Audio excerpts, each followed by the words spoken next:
టన్నెల్లో చిక్కుకున్న 8 మంది కార్మికులను రక్షించేందుకు సహాయక చర్యలు ముమ్మరంగా సాగుతున్నాయని చెప్పారు మంత్రి ఉత్తమ్ కుమార్. ఎస్ఎల్బీసీ వద్ద ప్రమాద స్థలాన్ని పరిశీలించి సహాయక చర్యలపై ఆరా తీశారైనా కన్వేయర్ బెల్ట్ అందుబాటులోకి రావడంతో పనుల్లో మరింత వేగం పెరిగిందన్నారు. కేరళ నుంచి వచ్చిన క్యాడ్వార్ డాగ్స్ 3 ప్రాంతాలను పరిశీలించాయని చెప్పారు.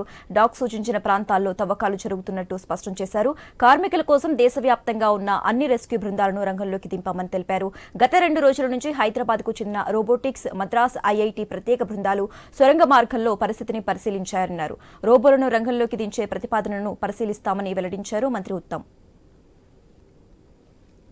దేశంలో నలుమూల నుంచి టనల్ యాక్సిడెంట్ విషయంలో నిపుణులందరూ కూడా ఇక్కడ ఉన్నారు. కొన్ని ఈ రెస్క్యూ అండ్ రిలీఫ్ ఆపరేషన్స్ లో ఈ రోజు సుమారు 525 మంది టనల్ లోపల 14 కిలోమీటర్ లోపల ఎక్కడైతే కొంత ఆక్సిజన్ కూడా తక్కువ ఉంటుందో అక్కడ ఈ రెస్క్యూ అండ్ రిలీఫ్ ఆపరేషన్స్ లో పనిచేస్తున్నారు. డీ వాటరింగ్ కొనసాగుతుంది, అక్కడ డీసిల్టింగ్, ఆ మట్టి తీయడం కూడా కొనసాగుతుంది. కన్వేయర్ బెల్ట్ కూడా ఇప్పుడు పనిచేస్తున్నాయి. కేరళ నుంచి వచ్చిన క్యాడవర్ డాగ్స్ 3 మరి శరీరాలు ఉండే చోట ఆ ఇండికేషన్ ఉంది. అక్కడ ఆ ఉత్తరకాశీ నుంచి వచ్చిన రైట్ మైనర్స్ వాళ్ళు తవ్వుతున్నారు. బహుశా రేపటి వరకు తెలుస్తుంది. భారతదేశంలో నలుమూల నుంచి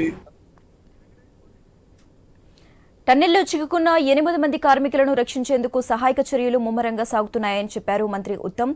ఇక ఇదే అంశానికి సంబంధించి మోర్ అప్డేట్స్ మా ప్రతినిధి వెంకటేష్ ఫోన్ ద్వారా అందిస్తారు. వెంకటేష్, ఎస్ఎల్బీసీ సొరంగంలో చిక్కుకున్న 8 మందిని రక్షించేందుకైతే నిరంతరంగా 11 రెస్క్యూ బృందాలు అయితే కృషి చేస్తున్నాయి. ఈ రోజు రాష్ట్ర మంత్రి ఉత్తమ్ కుమార్ రెడ్డి కూడా ఎస్బీఎల్సీ సంఘటన స్థలానికి వెళ్లారు. అక్కడ పనుల పనితీరును పరిశీలించారు.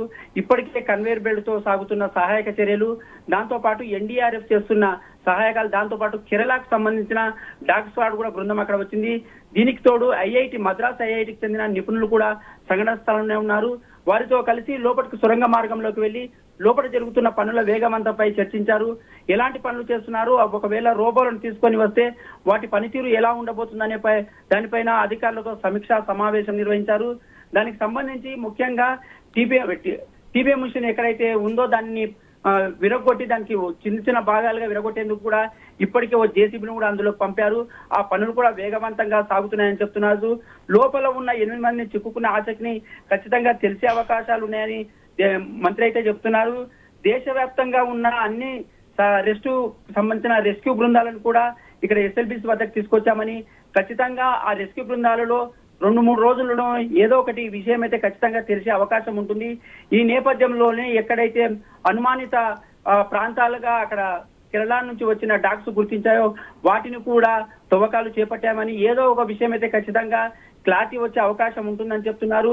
దీనికి సంబంధించి ఇప్పటికే కన్వేయర్ బెల్ట్ తో పాటు టన్నులుగా ఉన్న ఆ మట్టిని తొలగిస్తున్నారు. దానికి తోడు లోకో ట్రైన్ లో కూడా వేలాది టన్నుల మట్టిని రాళ్ళని అయితే బయటికి పంపిస్తున్నారు.